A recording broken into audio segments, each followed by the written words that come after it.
ರಾತ್ರೋರಾತ್ರಿ ಸಿಎಂ ಬಾಮೈದ ಭೇಟಿ ಮಾಡಿದ್ದು ತಪ್ಪು. ಲೋಕಾಯುಕ್ತ ಎಸ್ಪಿ ಈ ನಡೆ ಅನುಮಾನ ಹುಟ್ಟು ಹಾಕುತ್ತೆ ಅಂತ ಆರೋಪ ಕೇಳಿ ಬರ್ತಾ ಇದೆ. ರಿಪಬ್ಲಿಕ್ ಕನ್ನಡಕ್ಕೆ ದೂರುದಾರ ಸ್ನೇಹಮಯಿ ಕೃಷ್ಣ ಅವರು ಈ ವಿಚಾರವನ್ನ ಪ್ರಸ್ತಾಪ ಮಾಡಿದ್ದಾರೆ. ಭೇಟಿ ಮಾಡಿದ ಟೈಮ್ ಮತ್ತು ಉದ್ದೇಶ ಅನುಮಾನ ಮೂಡಿಸ್ತಾ ಇದೆ. ಅವ್ರು ಯಾಕೆ ಭೇಟಿ ಮಾಡಬೇಕಾಗಿತ್ತು, ಭೇಟಿ ಮಾಡಿದ್ದೇ ತಪ್ಪು ಅಂತ ದೂರುದಾರ ಸ್ನೇಹಮಯಿ ಕೃಷ್ಣ ರಿಪಬ್ಲಿಕ್ ಕನ್ನಡ ಜೊತೆಗೆ ಮಾತಾಡುವಾಗ ಈ ವಿಚಾರವನ್ನ ತಿಳಿಸಿರೋದು. ಸ್ನೇಹಮಯಿ ಕೃಷ್ಣ ಅವರು ಮೊದಲಿನಿಂದಾನೂ ಕೂಡ ಲೋಕಾಯುಕ್ತ ವಿಚಾರಣೆ ಅನ್ನುವಂಥದ್ದೇ ಇದು ಅವೈಜ್ಞಾನಿಕ ಆಗ್ತಾ ಇದೆ, ಎಲ್ಲವೂ ಪ್ರೀ ಪ್ಲಾನ್ಡ್ ಆಗ್ತಾ ಇದೆ, ಮುಖ್ಯಮಂತ್ರಿಗಳ ಆಧೀನದಲ್ಲಿ ಏನ್ ತನಿಖೆ ಆಗೋದಕ್ಕೆ ಸಾಧ್ಯ ಅನ್ನುವಂತಹ ಪ್ರಶ್ನೆಯನ್ನ ಬಲವಾಗಿ ಎತ್ತಿದ್ದು. ಈಗ ಈ ರೀತಿ ಭೇಟಿಯಾಗಿರೋದು ಕೂಡ ಅನುಮಾನ ಮೂಡಿಸ್ತಾ ಇದೆ ಅಂತ ಅವ್ರು ಹೇಳಿರೋದು. ಅವರು ಭೇಟಿ ಮಾಡಿರುವಂತಹ ಟೈಮ್ ಹಾಗೇನೆ ಉದ್ದೇಶ ಅನುಮಾನವನ್ನ ಮೂಡಿಸ್ತಾ ಇದೆ ಅಂತ ಸ್ನೇಹಮಯಿ ಕೃಷ್ಣ ರಿಪಬ್ಲಿಕ್ ಕನ್ನಡ ಜೊತೆಗೆ ಮಾತಾಡುವಾಗ ಈ ರೀತಿಯ ಅನುಮಾನವನ್ನ ವ್ಯಕ್ತಪಡಿಸಿದ್ದಾರೆ. ದೂರುದಾರಾಗಿರುವಂತಹ ಸ್ನೇಹಿತ ಕೃಷ್ಣ ಅವರನ್ನು ಮಾತಾಡಿಸ್ತಾ ಹೋಗ್ತೀನಿ. ಸರ್, ನಿನ್ನೆ ರಾತ್ರೋರಾತ್ರಿ ಈ ಪ್ರಕರಣದ A3 ಆರೋಪಿ ಸಿಎಂ ಬಾಮೈದ ಮಲ್ಲಿಕಾರ್ಜುನ ಸ್ವಾಮಿ ಅವರು ತನಿಖಾಧಿಕಾರಿಗಳ ಭೇಟಿಯಾಗಿದ್ದಾರೆ. ಸರ್, ಅದೇ ಸಾಕಷ್ಟು ಅನುಮಾನಗಳು ಬರ್ತದೆ. ಆದರೆ ವಾಸ್ತವಾಂಶ ಏನಂತಂದ್ರೆ ಆರೋಪಿ ತನಿಖಾಧಿಕಾರಿ ಭೇಟಿ ಮಾಡಬಾರ್ದು ನಿಯಮ ಇಲ್ಲ. ಆದರೆ ಭೇಟಿ ಮಾಡೋ ಸಮಯ ಮತ್ತೆ ಉದ್ದೇಶಗಳನ್ನು ಗಮನಿಸಬೇಕಾಗುತ್ತದೆ. ಅವರು ಏನಾದ್ರು ಅವರ ಆರೋಪಕ್ಕೆ ಪೂರಕವಾದ ಸಾಕ್ಷ್ಯಗಳನ್ನು ಕೊಡೋದಕ್ಕೆ ಏನಾದ್ರು ಹೋಗಿದ್ರಾ, ಅಥವಾ ಬೇರೆ ಏನಾದ್ರು ಆ ತನಿಖಾಧಿಕಾರಿ ಮೇಲೆ ಪ್ರಭಾವ ಬೀರಿ, ಯಾಕಂದ್ರೆ ಅವರು ಸಿದ್ದರಾಮಯ್ಯ ಬಾಮೈದಾಗಿರೋದ್ರಿಂದ ಅವರ ಒಂದು ಪ್ರಭಾವನ ಬೀರಿ ಸಾಕ್ಷ್ಯಗಳ ಬಗ್ಗೆ ತಿರ್ಚುವಂಥದ್ದು ಮತ್ತೊಂದು ಮಾಡೋದು ಉದ್ದೇಶಕ್ಕೆ ಹೋಗಿದ್ರ ಅದ್ರ ಬಗ್ಗೆ ತನಿಖಾಧಿಕಾರಿ ಸ್ಪಷ್ಟೀಕರಣ ಕೊಡಬೇಕಾದ್ರೆ ಯಾವ ಉದ್ದೇಶಕ್ಕೆ ಅವ್ರು ಭೇಟಿ ಮಾಡಿದ್ರು ಅನ್ನೋದ್ರ ಬಗ್ಗೆ. ಇಲ್ಲಿ ಬರೋಂಥ ಏನಂದ್ರೆ ಅಷ್ಟು ತುರ್ತು ಭೇಟಿ ಮಾಡೋಂಥ ವಿಚಾರ ಇಲ್ಲಿ ಎಲ್ಲೂ ಕಂಡುಬರಲ್ಲ. ರಾತ್ರಿ 7:30 ಸಮಯದಲ್ಲಿ ತನಿಖಾಧಿಕಾರಿ ಆರೋಪಿ ಭೇಟಿ ಮಾಡೋಂಥದ್ದು. ಮತ್ತೆ ಇವರು ತನಿಖಾಧಿಕಾರಿ ಅವ್ರಿಗೆ ಏನಾದ್ರು ನೋಟಿಸ್ ಕೊಟ್ಟು ಕರ್ಸ್ಕೊಂಡಿದ್ರ, ಅಥವಾ ದೂರವಾಣಿ ಕರೆ ಮಾಡಿ ಕರ್ಸ್ಕೊಂಡಿದ್ರ, ಅಥವಾ ಸ್ವತಃ ಮಲ್ಲಿಕಾರ್ಜುನ ಸ್ವಾಮಿ ಅವರು ಭೇಟಿ ಮಾಡಿದ್ರ, ಸೊ ಅದೆಲ್ಲನೂ ಕೂಡ ಒಂದು ವಿಚಾರಣೆ ಮಾಡಿಸಬೇಕಾಗುತ್ತೆ. ಹಾಗಾಗಿ ನನಗೆ ಮೊದಲಿನೂ ಕೂಡ ಲೋಕಾಯುಕ್ತ ಅಧಿಕಾರಿಗಳ ಒಂದಷ್ಟು ಅನುಮಾನಗಳು ಬಂದಿರೋದ್ರಿಂದ ಈಗಾಗಲೇ ಹಿರಿಯ ಅಧಿಕಾರಿಗಳಿಗೆ ದೂರನ್ನು ಕೊಟ್ಟಿದೆ. ಈಗ ಈ ವಿಚಾರದಲ್ಲಿ ಕೂಡ ದೂರನ್ನು ಕೊಟ್ಟು ವಿಚಾರಣೆ ಮಾಡಿಸೋದಕ್ಕೆ ಒಂದು ಮನವಿ ಮಾಡ್ಕೊಳ್ಬೇಕಾಗಿದೆ. ಅದೇ ಸರ್, ಪ್ರಕರಣದ ತನಿಖಾ ವರದಿ ಎಲ್ಲ ನಾಳೆನೇ ಕೊಡಬೇಕು ಅಂತಾರೆ. ಎಲ್ಲೂ ಕೂಡ ಸಾಕಷ್ಟು ಕಾಲಾವಕಾಶ ಇದೆ ಸರ್. ಆ ಟೈಮ್ ಬೋರ್ಡ್ ಎಲ್ಲ ಅವ್ರಿಗೆ ಬಿಟ್ಟಿದೆ ಸರ್. ತುರ್ತು ಪರಿಸ್ಥಿತಿ ರಾತ್ರಿ ನಟೇಶ್ ಅವರು ಅಂದ್ರೆ ಇಡೀ ದಿನ ಈ ಪ್ರಕರಣದ ಸಿಎಂ ಪತ್ನಿಗೆ ಸೈಟ್ ಎಲ್ಲ ಮಂಜೂರು ಮಾಡಿದಂತಹ ನಟೇಶ್ ಅವರು ವಿಚಾರಣೆ ಮುಗಿಸಿ ಹೋಗಿ ಅರ್ಧ ಗಂಟೆಯಲ್ಲಿ ಅವರು ಬರ್ತಾರೆ ಅಂತಂದ್ರೆ ಒಂದಷ್ಟು ಅನುಮಾನಗಳು ಮೂಡೋದಿಲ್ವಾ ಸರ್ ಅಂತ? ಸರ್, ಇಲ್ಲಿ ಒಂದು ಕಾನೂನು ಹೇಳುತ್ತೆ, ಮನುಷ್ಯನ ಸಹಜ ಮಾತು ವರ್ತನೆ ಕೂಡ ಸಾಕ್ಷ್ಯಕ್ಕೆ ಪರಿಗಣಿಸಬೇಕು ಅಂತ ಹೇಳಿ. ಸತ್ಯವನ್ನು ಹೇಳೋರು ಯಾವತ್ತು ಬೆಳಗ್ಗೆ ಕೆಲಸ ಮಾಡ್ತಾರೆ, ಸುಳ್ಳು ಹೇಳೋರು ರಾತ್ರಿ ಕೆಲಸ ಮಾಡ್ತಾರೆ. ಅಪರಾಧ ಕೃತ್ಯಗಳು ನಡೆದಿದೆ ಹೆಚ್ಚು ರಾತ್ರಿ ಸಮಯದಲ್ಲಿ. ರಾತ್ರೋರಾತ್ರಿ ಸಿಎಂ ಬಾಮೈದ ಭೇಟಿ ಮಾಡಿದ್ದು ತಪ್ಪು. ಲೋಕಾಯುಕ್ತ ಎಸ್ಪಿ ಈ ನಡೆ ಅನುಮಾನ ಹುಟ್ಟು ಹಾಕುತ್ತೆ ಅಂತ ಆರೋಪ ಕೇಳಿ ಬರ್ತಾ ಇದೆ. ರಿಪಬ್ಲಿಕ್ ಕನ್ನಡಕ್ಕೆ ದೂರುದಾರ ಸ್ನೇಹಮಯಿ ಕೃಷ್ಣ ಅವರು ಈ ವಿಚಾರವನ್ನ ಪ್ರಸ್ತಾಪ ಮಾಡಿದ್ದಾರೆ. ಭೇಟಿ ಮಾಡಿದ ಟೈಮ್ ಮತ್ತು ಉದ್ದೇಶ ಅನುಮಾನ ಮೂಡಿಸ್ತಾ ಇದೆ. ಅವ್ರಿಗೆ ಯಾಕೆ ಭೇಟಿ ಮಾಡಬೇಕಾಗಿತ್ತು, ಭೇಟಿ ಮಾಡಿದ್ದೇ ತಪ್ಪು ಅಂತ ದೂರುದಾರ ಸ್ನೇಹಮಯಿ ಕೃಷ್ಣ ರಿಪಬ್ಲಿಕ್ ಕನ್ನಡ ಜೊತೆಗೆ ಮಾತಾಡುವಾಗ ಈ ವಿಚಾರವನ್ನ ತಿಳಿಸಿರೋದು. ಸ್ನೇಹಮಯಿ ಕೃಷ್ಣ ಅವರು ಮೊದಲಿನಿಂದಾನೂ ಕೂಡ ಲೋಕಾಯುಕ್ತ ವಿಚಾರಣೆ ಅನ್ನುವಂಥದ್ದೇ ಇದು ಅವೈಜ್ಞಾನಿಕ ಆಗ್ತಾ ಇದೆ, ಎಲ್ಲವೂ ಪ್ರೀ ಪ್ಲಾನ್ಡ್ ಆಗ್ತಾ ಇದೆ, ಮುಖ್ಯಮಂತ್ರಿಗಳ ಆಧೀನದಲ್ಲಿ ಏನ್ ತನಿಖೆ ಆಗೋದಕ್ಕೆ ಸಾಧ್ಯ ಅನ್ನುವಂತಹ ಪ್ರಶ್ನೆಯನ್ನ ಬಲವಾಗಿ ಎತ್ತಿದ್ದು. ಈಗ ಈ ರೀತಿ ಭೇಟಿಯಾಗಿರೋದು ಕೂಡ ಅನುಮಾನ ಮೂಡಿಸ್ತಾ ಇದೆ ಅಂತ ಅವ್ರು ಹೇಳಿರೋದು. ಅವರು ಭೇಟಿ ಮಾಡಿರುವಂತಹ ಟೈಮ್ ಹಾಗೇನೆ ಉದ್ದೇಶ ಅನುಮಾನವನ್ನ ಮೂಡಿಸ್ತಾ ಇದೆ ಅಂತ ಸ್ನೇಹಮಯಿ ಕೃಷ್ಣ ರಿಪಬ್ಲಿಕ್ ಕನ್ನಡ ಜೊತೆಗೆ ಮಾತಾಡುವಾಗ ಈ ರೀತಿಯ ಅನುಮಾನವನ್ನ ವ್ಯಕ್ತಪಡಿಸಿದ್ದಾರೆ. ದೂರುದಾರಾಗಿರುವಂತಹ ಸ್ನೇಹಿತ ಕೃಷ್ಣ ಅವರನ್ನು ಮಾತಾಡಿಸ್ತಾ ಹೋಗ್ತೀನಿ. ಸರ್, ನಿನ್ನೆ ರಾತ್ರೋರಾತ್ರಿ ಈ ಪ್ರಕರಣದ A3 ಆರೋಪಿ ಸಿಎಂ ಬಾಮೈದ ಮಲ್ಲಿಕಾರ್ಜುನ ಸ್ವಾಮಿ ಅವರು ತನಿಖಾಧಿಕಾರಿಗಳ ಭೇಟಿಯಾಗಿದ್ದಾರೆ. ಸರ್, ಅದೇ ಸಾಕಷ್ಟು ಅನುಮಾನಗಳು ಬರ್ತದೆ. ಆದರೆ ವಾಸ್ತವಾಂಶ ಏನಂತಂದ್ರೆ ಆರೋಪಿ ತನಿಖಾಧಿಕಾರಿ ಭೇಟಿ ಮಾಡಬಾರ್ದು ನಿಯಮ ಇಲ್ಲ. ಆದರೆ ಭೇಟಿ ಮಾಡೋ ಸಮಯ ಮತ್ತೆ ಉದ್ದೇಶಗಳನ್ನು ಗಮನಿಸಬೇಕಾಗುತ್ತದೆ.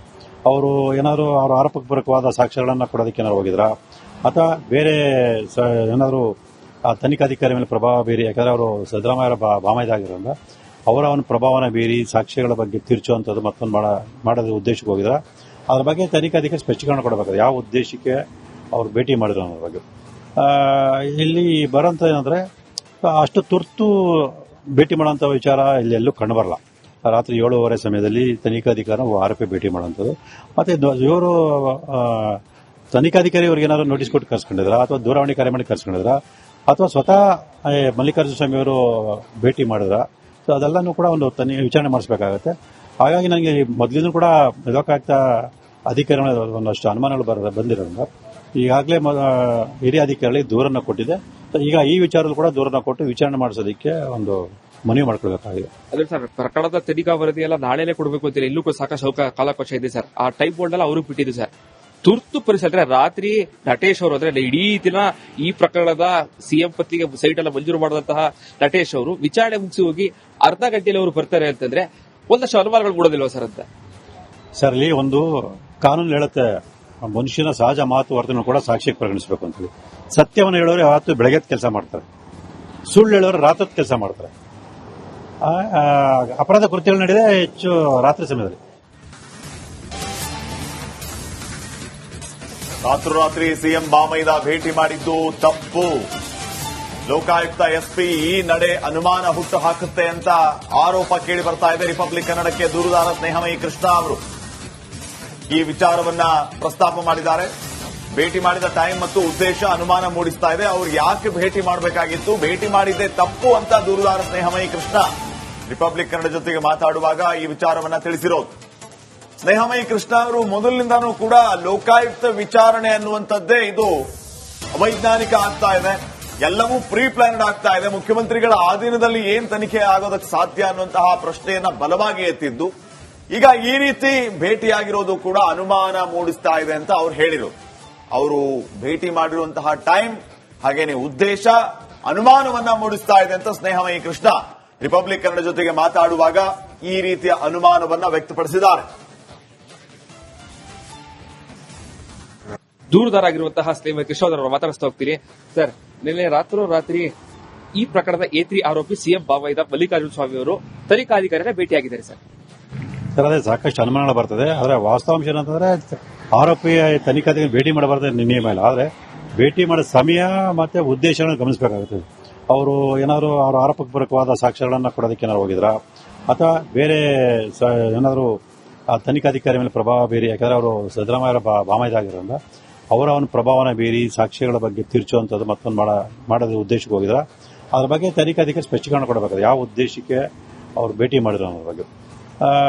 ಇಲ್ಲಿ ಬರೋಂಥ ಏನಂದ್ರೆ ಅಷ್ಟು ತುರ್ತು ಭೇಟಿ ಮಾಡುವಂಥ ವಿಚಾರ ಇಲ್ಲೆಲ್ಲೂ ಕಂಡುಬರಲ್ಲ. ರಾತ್ರಿ 7:30 ಸಮಯದಲ್ಲಿ ತನಿಖಾಧಿಕಾರಿ ಆರೋಪಿ ಭೇಟಿ ಮಾಡುವಂಥದ್ದು.